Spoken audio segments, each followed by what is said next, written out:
मैं और मेरा छोटा भाई बाहर बैठे चाय पी रहे थे कि भाई और भाभी के कमरे से लड़ाई झगड़े की आवाज आने लगी।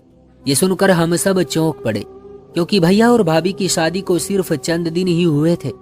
उनका ये लड़ाई झगड़ा करना हमारी समझ से बाहर था।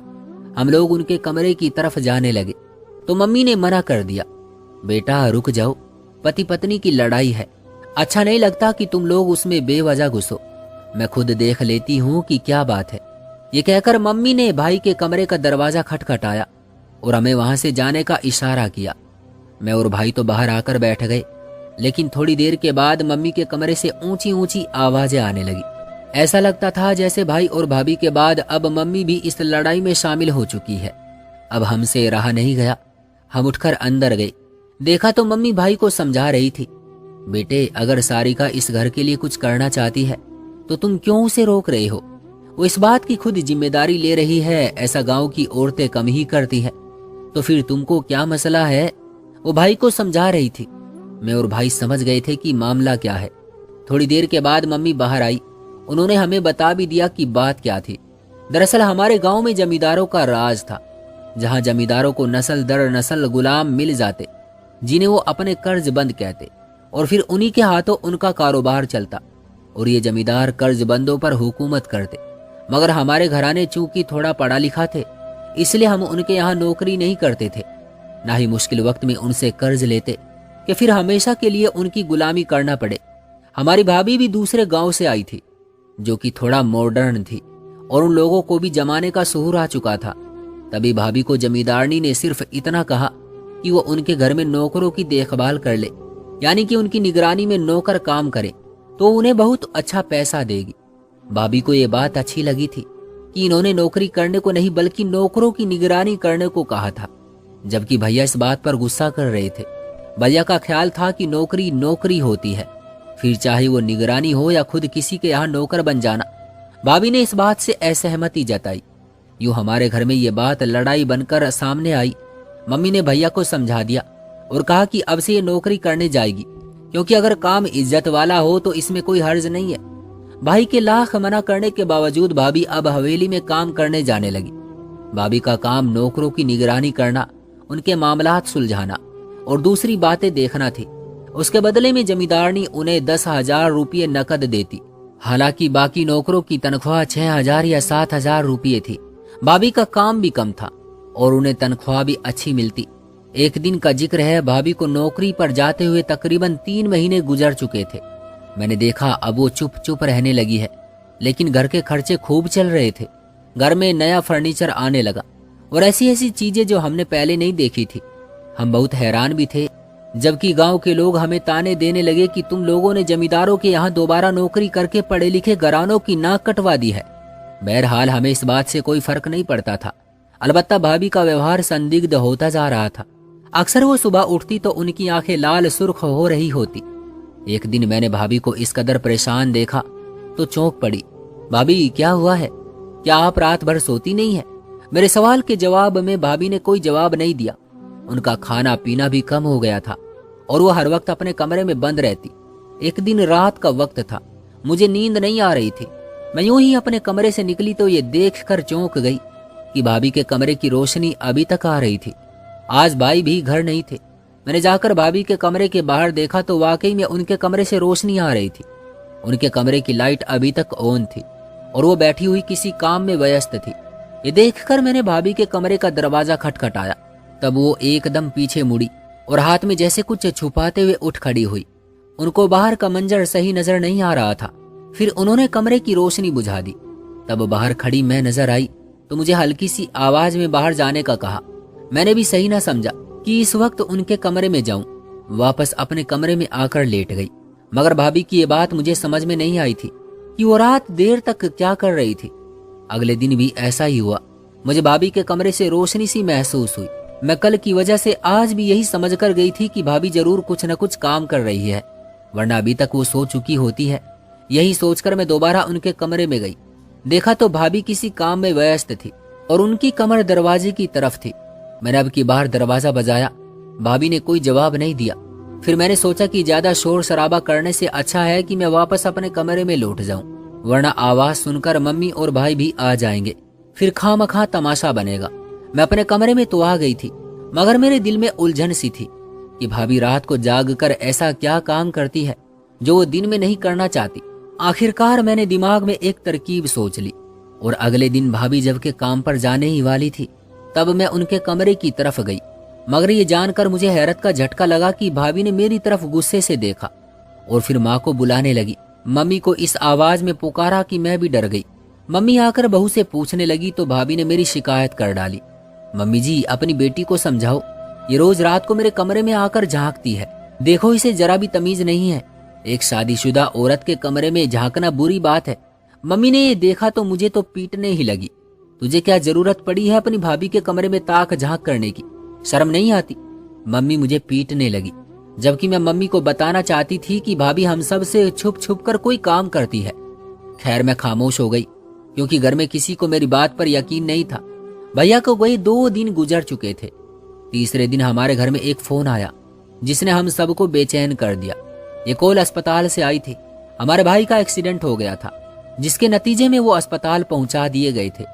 भाभी बहुत परेशान थी, माँ का तो सांस नहीं आ रहा था। हम सब लोग अस्पताल भागे। हैरत की बात यह थी कि भाभी उस वक्त भी अपना कमरा छोड़कर नहीं गई। उन्होंने काफी देर ढूंढने के बाद अपने कमरे को एक मोटा सा ताला लगाया और फिर हमारे साथ अस्पताल आ गई। हमारी तो जान ही निकल गई थी कि भैया का एक्सीडेंट होने के नतीजे में उन्हें हड्डियों की कमजोरी का सामना करना पड़ेगा। अब वो चल फिर नहीं सकते थे और नकली टांग लगाने में अभी काफी वक्त लगता। हम तो भाई के इस सदमे से बेहाल थे और भाभी भी बहुत परेशान थी। भाई को 1 हफ्ते के बाद अस्पताल से डिस्चार्ज कर दिया गया। जख्मी इस कदर ज्यादा थे कि भाई पट्टियों में बंधे हुए थे। भाभी का हौसला ऐसे में टूट गया। वो दिन रात मेहनत करने लगी। ऐसे में भैया चिड़चिड़े भी हो गए थे क्योंकि वो हर वक्त एक ही कमरे में बैठे रहते। हमारे लिए भी भैया की बीमारी किसी मुसीबत से कम नहीं थी। एक तरह से हम भाभी के मोहताज हो गए थे, जबकि भाभी का रवैया पहले से भी ज्यादा संदिग्ध हो रहा था। एक दिन मैं रात को उठी तो देखा भैया की आवाजें आ रही थी। उनको पानी चाहिए था। जबकि मैंने जाकर उनके कमरे में देखा तो भाभी कमरे में मौजूद न थी और कमरे का दरवाजा खुला हुआ था। क्या हुआ भैया, भाभी कहाँ है? मैंने हैरत से पूछा। वो पानी लेने गई थी, अभी तक नहीं आई, पता नहीं कहाँ चली गई, भैया बेबसी से बोले। मैंने जाकर किचन में देखा तो भाभी वहां भी नहीं थी। मैंने खुद ही पानी गर्म करके भैया को ला कर दिया और भाभी के मामले में परेशान होकर इधर उधर देखने लगी। भैया ने मुझसे भाभी का पूछा तो मैंने टाल दिया। सच तो ये था कि वो घर में कहीं भी नहीं थी। मैं हर जगह ढूंढ आई थी मगर भाभी का नामो निशान नहीं था। भैया बेचारे तो उठ नहीं सकते थे। दवा के असर से थोड़ी देर में सो गए थे। सारा घर घूम फिरकर जब मैं अपने कमरे में आने ही लगी थी कि मुझे बाहर के दरवाजे पर एक खटका सा महसूस हुआ। मैं दौड़ती हुई बाहर दरवाजे के पास पहुंची तो ये देखकर मेरी हैरत की इंतहा ना रही कि वहां से भाभी अंदर आ रही थी। मैंने सख्त अंदाज में पूछा, भाभी आप इस समय कहाँ गई थी? मैंने सख्ती से पूछा क्योंकि अब भाभी की हरकतें बर्दाश्त करना मेरे बस की बात नहीं थी। मगर भाभी उल्टा मुझे जवाब देने के मुझ पर ही गुस्सा करने लगी। मैंने देखा कि उनके हाथ में एक सुर्ख लाल रंग का कंबल था। भाभी ये क्या है? मैंने जब भाभी से सवाल किया तो सटपटा कर रह गई। कुछ नहीं है, अपने काम से काम रखा करो, समझी तुम? नहीं भाभी, हम सब इस घर के सदस्य हैं। मेरा हक बनता है कि मैं आपसे पूछ सकूं कि आखिर आप रात के इस वक्त कहाँ गई थी, वरना मैं भैया को शिकायत लगा दूंगी। मेरा ये कहना ही था कि भाभी ने बखेड़ा करना शुरू कर दिया। इससे सब हंगामे में माँ और भाई भी बाहर आ गए। भाभी ने चीख चीख कर इल्जाम लगाया कि मैं रात के वक्त किसी से बाहर मिलने जा रही थी, कि भाभी ने मुझे पकड़ लिया और ये कि मैं इस घर की इज्जत नीलाम कर रही थी। भाभी के मुंह से ये इल्जाम वाली बात सुनकर मेरी तो आंखों के आगे अंधेरा छा गया। भाई तो होते ही जोशीले हैं। भैया ने मुझे चुटिया से पकड़ा और मारना शुरू कर दिया। ये देखे बगैर कि गलती किसकी है, जबकि माँ भी मुझ पर ही पिल पड़ी सिर्फ इसलिए कि कुंवारी थी और भाभी की शादी हो चुकी थी तो मुझ पर हर किस्म का शक किया जाने लगा। मैं इस मामले में बहुत रोई पीटी, सबसे मिन्नतें की कि इसमें मेरा कोई कसूर नहीं है, मगर किसी ने मेरी एक न सुनी। मैंने भाभी के सुर्ख लाल कंबल की तरफ भी सबका ध्यान बटाना चाहा, मगर किसी ने भी उस तरफ तो तवज्जो नहीं दी। सबने यही कहा कि गलती तेरी होगी, तू रात को इस वक्त बाहर क्यों जा रही थी? मैं सबको क्या जवाब देती? लाल कंबल वाली बात पर कोई यकीन नहीं कर रहा था, जबकि भाभी बड़ी चालाकी और महारत से वो कंबल लेकर अपने कमरे में चली गई। मैं देखती ही रह गई और भाभी को किसी ने कुछ भी नहीं कहा। चंद दिन गुजरे नहीं थे कि भाभी ने घर में मेरी शादी का सिलसिला छेड़ दिया। कहने लगी कि ये लड़की बहुत बागी हो गई है, हाथ से निकली जा रही है, इससे पहले कि कोई गुल खिलाए इसे किसी न किसी खूंटी से बांध देना चाहिए। भैया और मम्मी तो पहले ही मेरे खिलाफ हो गए थे। उन्होंने भाभी की बात पर तुरंत गौर की और मेरे रिश्ते की तलाश शुरू कर दी। रो रो कर मेरा बुरा हाल था। वैसे शादी होती तो मुझे कोई ऐतराज नहीं था, मगर ये शादी सजा के तौर पर मुझ पर मुसल्लत की जा रही थी। उन दिनों भाभी की खुशियां जोरों पर थी। वो बाजार जाती, कपड़े खरीद कर लाती, कहती कि मैं शादी की तैयारियां कर रही हूँ, जबकि अभी तक रिश्ता भी नहीं मिला था। आखिरकार एक हफ्ता बाद ये एक घराने में मेरा रिश्ता तय कर दिया गया। भाभी इस सब से बहुत खुश थी, क्योंकि अब उनके काम में दखल अंदाजी करने वाला कोई नहीं था। इधर मेरी शादी की खबर मेरे खानदान में फैल चुकी थी। घर में मेहमान आने लगे। तब भाभी तंग पड़ गई। उसने अपने कमरे को और भी ज्यादा सुरक्षित बनाने के लिए बीच में एक पर्दा लटका दिया। अब भाभी अपना वो सुर्ख लाल कंबल उस पर्दे के पीछे छुपा कर रखती और किसी को उसके पास न जाने देती। भैया की बीमारी के कारण भी घर में मेहमानों का आना जाना लगा रहता। उनके साथ बच्चे भी होते। भाभी हर वक्त चौकन्नी रहती, इस बात का ख्याल रखती कि कोई उस कंबल को हाथ न लगा दे। अब मुझे भी भाभी की कमजोरी समझ आ गई थी। वो उस लाल सुर्ख कंबल को बचा बचा कर रखती। कोई से हाथ लगाता तो उस पर चीख पड़ती। मैंने एक दिन सबके सामने पर्दा हटाया और कंबल ले जाने लगी कि भाभी मुझ पर झपट पड़ी। इसे इधर ही रखो, तुम क्यों हर वक्त इस कंबल के पीछे पड़ी रहती हो? ये मेरे पति के इस्तेमाल का है, इसे यहीं रख दो। भाभी मम्मी कंबल मांग रही है, मैंने मासूम सूरत बनाते हुए कहा। तो भैया बोले, ये कंबल तो तुमने आज तक मुझे भी नहीं दिया, ले जा रही है तो ले जाने दो, थोड़े ही दिन की तो मेहमान है बेचारी। भैया की बात सुनकर भाभी का रंग फक हो गया। नहीं रुको गुड़िया, मैं तुम्हें और कंबल देती हूँ। अब की बार वो नरमी से बोली। मुझे उनकी ये बात समझ नहीं आई। उन्होंने मुझे एक और कंबल थमा दिया। मैं वो लेकर कमरे से बाहर तो आ गई, मगर मेरा शक और ज्यादा बढ़ चुका था। इसी कंबल की वजह से तो भाभी ने मुझ पर इल्जाम लगाया था और अब मुझे दूसरे घर में जबरदस्ती भेजा जा रहा था। मैंने भी हिम्मत नहीं हारी। सोच लिया कि इस कंबल का तो राज जानकर ही रहूंगी, लेकिन इस सब की नौबत ही नहीं आई। एक दिन हम सब अपने घर के कामों में बिजी थे कि दरवाजे पर एक लड़का आया। उस दिन हमारे पूरे शहर में बिजली नहीं थी। हमारे घर में न टीवी चल रहा था, न ही हमारे फोन चार्ज थे। गांव में सख्त बारिश और मौसम की खराबी की वजह से बिजली की व्यवस्था दरहम बरहम हो गई थी। हम सब लोग यूं ही बैठे हुए थे, लेकिन शादी की तैयारियां अभी भी जारी थी। खैर, दरवाजे पर कोई आया। मैंने जाकर देखा, वहां एक दुबला पतला लड़का खड़ा था। लड़का बहुत परेशान लग रहा था। उसने मुझसे कहा कि अपनी भाभी को बुलाओ। मैंने जल्दी से भाभी को बुलाया, खुद भी पास ही खड़ी हो गई। मुझे वैसे ही भाभी पर हर वक्त शक लगा रहता था। वो लड़का भाभी से कहने लगा कि उनके बाबा की तबीयत बहुत खराब है, वो इनको याद कर रहे हैं। ये सुनकर भाभी के तो हाथ पांव फूल गए। उन्होंने उस वक्त किसी चीज की परवाह नहीं की। सर पर चादर ओढ़ी, पांव में जूते फंसाए और जल्दी से उस लड़के के साथ घर से निकल गई। उनके जाने के बाद मैंने मम्मी को बताया कि भाभी अपने बाबा की तबीयत की खराबी के कारण मायके गई है, जल्द ही वापस आ जाएगी। न जाने क्यों मुझे इस सब में भी कुछ गलत महसूस हो रहा था। भाभी से इस कदर नफरत हो गई थी कि उनके घर वालों का दुख दर्द भी मुझे दर्द न लगता। मैं चुपचाप बैठी रही। थोड़ी देर न गुजरी थी कि दरवाजे पर एक बार फिर कोई आया। देखा तो एक बूढ़ी औरत खड़ी थी। उस बूढ़ी औरत की आंखों में अजीब सी चमक थी। मुझे देखते ही वो इधर उधर अपनी आंखें घुमाते हुए बोली, बेटी, मुझे तुझसे एक काम है, तू मेरी मदद करेगी? हाँ माँ जी, बोलो, क्या बात है?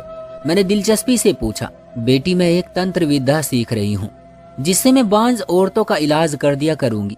बाज औरतें बेचारी औलाद के लिए बड़ी परेशान होती है, मगर समस्या एक है कि उसके लिए मुझे एक सुर्ख लाल कंबल की जरूरत है। मेरी तंत्र विद्या के मुताबिक वो कंबल तेरी भाभी के पास है। अगर तू चाहे तो मैं उस कंबल के बदले तुझे ढेरों रुपये दे सकती हूँ। मुझे किसी तरह वो कंबल लाकर दे दे। उस बूढ़ी औरत की बात सुनकर मैं हैरान हो गई कि वाकई उसे उस सुर्ख लाल कंबल का कैसे पता लगा, जो भाभी ने बड़े एहतियात से छुपा कर रखा है। मैंने उसी वक्त माँ को आवाज दी। वो भी दरवाजे पर आ गई और उस बुढ़िया से बातें करने लगी। बुढ़िया के पास वाकई करकरारे नोट थे। कहने लगी, मैं तुम लोगों को जितनी चाहे रकम दे सकती हूँ, तुम लोग वो कंबल मुझे दे दो, बिना कोई सवाल किए और बिना किसी को खबर दिए। मुझे अपने काम के लिए वो कंबल बहुत जरूरी है। देखो, अगर मैं गलत औरत या झूठी होती तो मुझे भला इस कंबल के बारे में कैसे पता होता? वो कंबल तुम्हारे लिए बहुत मामूली है, इसकी कोई कदर कीमत नहीं है, लेकिन अगर तुम मुझे दे दो तो मैं उसके बदले तुम्हें ढेरों रुपये दे सकती हूँ। बुढ़िया की बात सुनकर हम लालच में आ गए, क्योंकि हमारे घर में भैया के इलाज के लिए भी रकम की बहुत जरूरत थी और घर के खर्चे भी नहीं चल रहे थे। भैया के पास कोई अच्छी नौकरी तो थी नहीं और जो मेहनत मजदूरी करते थे उससे भी वंचित हो गए थे। बुढ़िया की बात सुनकर माँ की आंखों में चमक आ गई, मेरी भी मुंह में लार टपकने लगी। मैंने फौरन से जाकर वो कंबल उठा लिया, क्योंकि भैया के कमरे में वो सामने ही पड़ा था। वो अलग बात है कि भाभी उठाने नहीं देती थी। भाई इस वक्त नींद में थे, उन्होंने मुझे देखा नहीं।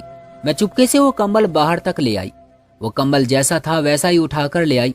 मैंने उसे खोलकर देखा तक नहीं। बुढ़िया ने वो कंबल हमसे ले लिया और हमें वो पैसे देकर चलती बनी।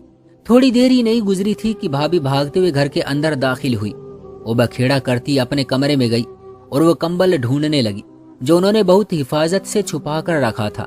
हाय राम, गजब हो गया, भाभी रोने वाले अंदाज में बोली। वो अपना सीना पीट रही थी कि मैंने उनसे क्यों नहीं पूछा। क्या हुआ भाभी, कोई बात हुई है क्या? मेरी बात सुनकर उनको गुस्सा आ गया। तेरा बेड़ा गर्क हो मनहूस, सच बता तूने ये कंबल किसे दिया है? भाभी चीखने चिल्लाने लगी तो माँ भी उनके कमरे में आ गई। क्या हो गया है बहू? एक औरत आई थी, कह रही थी कि उसे किसी खास बांझ औरतों के इलाज की तंत्र विद्या के लिए ये कंबल चाहिए। हमारे तो किसी काम का नहीं था, मैंने उठाकर उसे दे दिया। वैसे भी उसकी कीमत तो 3-4 हजार ही होगी, लेकिन बुढ़िया ने हमें पूरा 1 लाख दिया है। मैंने भाभी को बताया तो वो खुश होने की बजाय रोने लगी। माँ, ये तुमने क्या कर दिया? वो कंबल बहुत कीमती था। जमींदारनी के घर से कुछ पुराने कपड़े निकले थे, उन पुराने कपड़ों पर सोने के तार लगे थे। जमींदारनी ने अपनी नौकरानी से कहा था कि उन कपड़ों को साफ करे, इन्हें अच्छी खासी तरह तय करे और इन्हें किसी किस्म का नुकसान न पहुंचने दे।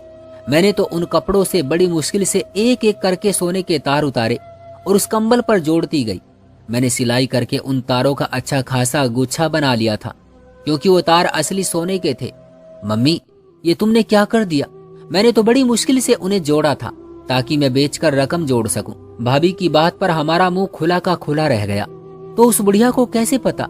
अरे मम्मी, वो बुढ़िया बहुत ही चालाक है। एक दिन बातों बातों में मैंने उसको ये राज बता दिया। उसके बाद से उसने मुझसे कंबल का रंग मालूम किया और देखो आज उसने कैसे उस लड़के को भेजकर मुझे पहले घर से निकलवाया। हालांकि मेरे बाबा की तबीयत खराब नहीं थी, वो तो बिल्कुल ठीक ठाक थे। उसने आप लोगों से झूठ बोला था कि मैं घर से चली जाऊं और वो उस कंबल को हासिल कर सके। ये कहकर भाभी ने अपना माथा पीट लिया, जबकि मम्मी ने भाभी को समझाया, बेटी तूने जो माल चोरी से इकट्ठा किया वो तेरे किसी काम नहीं आ सका और आना भी नहीं चाहिए था। मानती हूँ कि तुमने इस घर के लिए बहुत सी कुर्बानियां दी हैं बेटी, लेकिन तुम्हारा तरीका गलत था। मेरी बेटी, अगर तुम्हारे नसीब में होता तो तुम्हें मिल जाता। तुम तो ऊपर वाले का धन्यवाद करो कि चोरी का माल तुम्हें नसीब नहीं हुआ। मम्मी ने भाभी को समझाया। कुछ समय बाद भाभी ने वो नौकरी भी छोड़ दी, क्योंकि उन्हें अपने किए पर बहुत पछतावा हुआ था कि वो जमींदारनी के विश्वास पर खरी न उतर सकी थी और बेईमानी करके विश्वासघाती कहलाई गई थी। मगर 1 लाख रुपए की रकम जो उस बुढ़िया ने हमें दी थी, उससे हमने भाई को दुकान खोल कर दी, जो अब बहुत अच्छी चल रही थी। हमारे घर का गुजर बसर भी हो रहा है, मगर हम ईश्वर का धन्यवाद करते हैं कि उसने हमें गलत रास्ते से बचा लिया। मगर अभी तक मेरे दिल में एक कसक बाकी है कि हमने जो कुछ भी किया उस हराम के पैसे से ही किया है। अगर चे बुढ़िया ने हमसे वो कंबल खरीदा, कम कीमत में खरीदा, मगर हमने भैया की दुकान तो उन्हीं पैसों से बनाई। आपका इस बारे में क्या ख्याल है? क्या हराम की दौलत से हलाल कमाई करना सही है? अगर नहीं तो फिर हमको इस वक्त क्या करना चाहिए?